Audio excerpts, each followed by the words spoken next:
With breaking news on a story we've been following closely for weeks. Thanks for joining us for Western Mass News at 10 on Fox 6. I'm Jordan Jagalinzer. One day after she was indicted on federal charges, Lynn Clark will no longer serve as superintendent of Chicopee Public Schools. Western Mass News reporter Lexi Oliver joins us now live in studio with the latest details. Lexi. Jordan, Lynn Clark was arrested at her Belchertown home on April 6th, and since then she'd been on paid administrative leave. Meantime, new developments have continued to come out, and tonight we're breaking down everything we know so far. New details in the bombshell federal investigation into Lynn Clark, as she will no longer serve as the superintendent of Chicopee Public Schools. Mayor John View releasing a brief statement on Friday saying in part, quote, "The school committee has taken action in accordance with Ms. Clark's contract, and she will no longer be carrying out responsibilities as superintendent of the Chicopee Public Schools. The school committee will, at its next meeting, consider the appointment of an acting superintendent for the remainder of the school year." Clark, who had been the superintendent since February of 2020, is currently accused of lying to the FBI.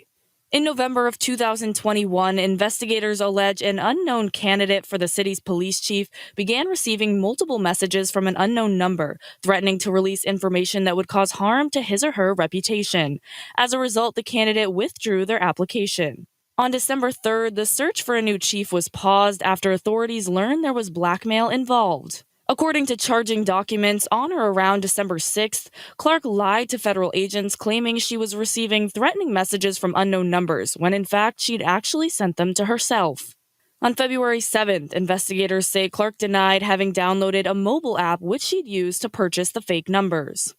On April 6th, FBI agents arrested the 51-year-old at her home in Belchertown, something her attorney Jared Olenoff has since said he's disappointed in. That did not have to happen.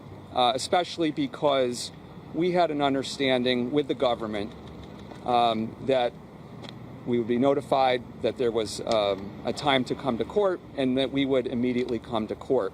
That day, she appeared in federal court in Springfield. At the time, she was being charged by a criminal complaint with one count of making false statements.